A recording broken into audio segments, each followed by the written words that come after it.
Hi Exilers, today I'll be showing you my dual spark totem summoner build. I'll be using my level 80 witch for this build because I find that it's much easier to reach the nodes much more quickly on the passive skill tree. For example, the nodes that you require for this build are Grave Intentions, Lord of the Dead, Puppet Master, and Herd of the Flock. So these 4 nodes will actually give you additional zombies and skeletons, which will act as your meat shield while you are summoning your spark totems.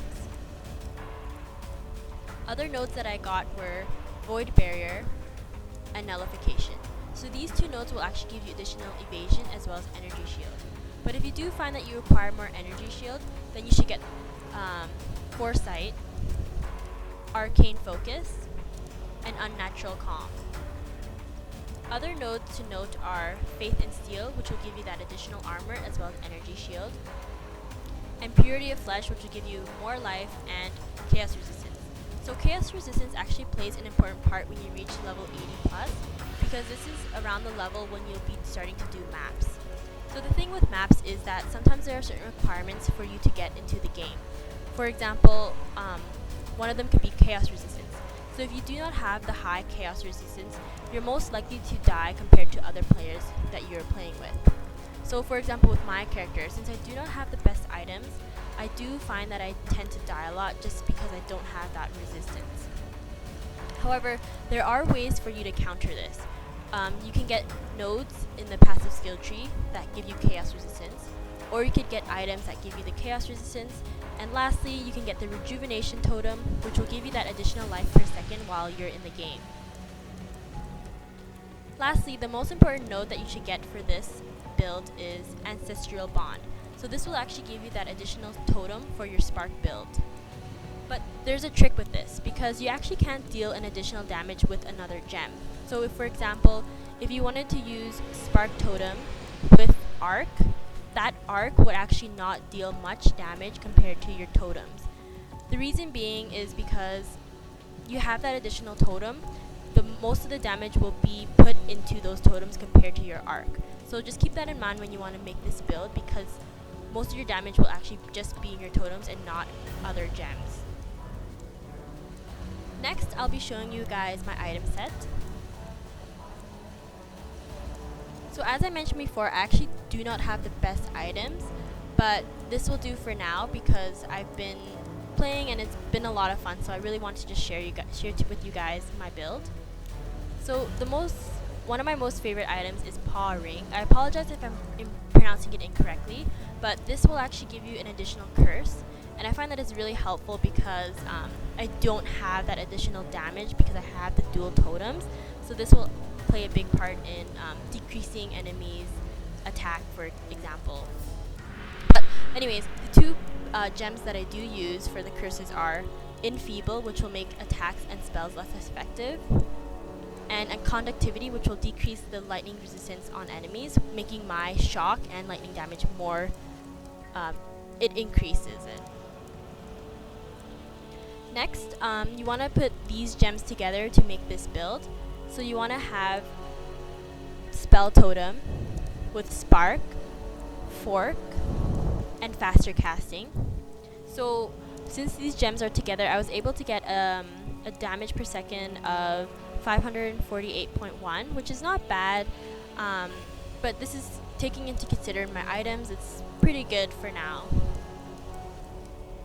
Next, you want to have Raise Zombies with melee physical damage, minion damage, and minion life. And for the next one, for your summoned skeletons, you want to have minion damage with minion and totem elemental resistance, and melee splash. So of course you can actually put different gems with these, but I find that I like to have these gems together because these are my meat shield and I want them to have survivability, but I also want them to deal some damage.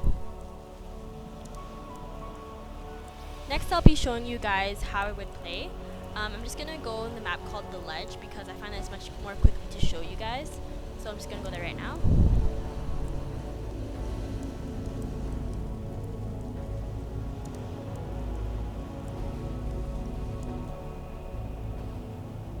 So a couple things that I use for this build are Purity of Elements,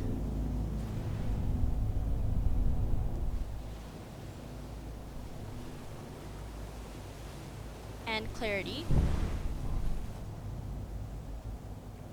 And since I actually don't have my zombies yet, I'm just gonna quickly go get them.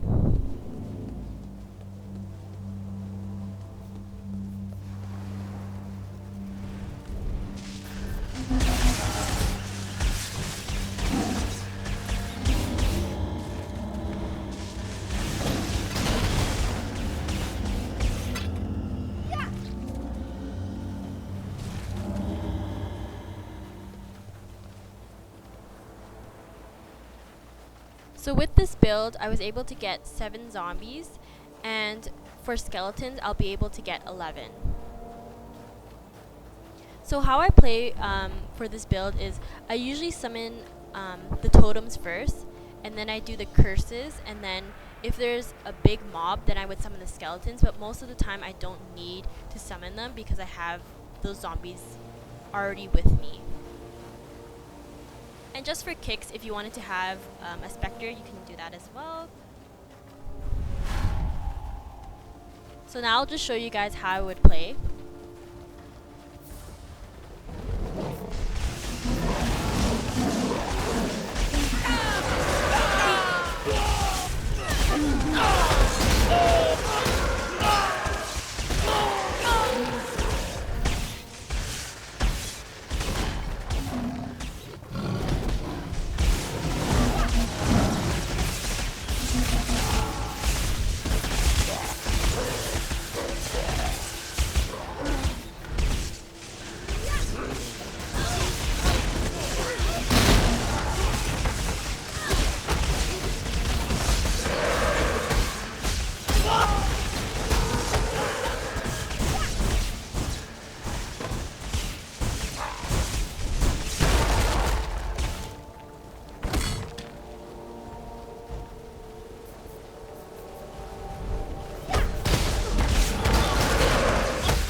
I hope you guys enjoyed, and a couple of other things to note is this build is actually really good for soloing because you have your own team, which is your zombies and skeletons, and it's safe. But there are some negatives with this build because if you do want to play with parties, you actually will make them lag depending on their computer, and some parties aren't able to handle it because it's too hectic. So that could be a negative, and if it depends on your playstyle as well, because if you'll with this build you'll find that you're just standing behind enemy lines and you're not on the front lines. So depending on your playstyle, you either like it or you'll hate it. But hopefully you guys learned a few things or tricks with this build. I hope you guys enjoyed, and thank you for watching my video. Bye.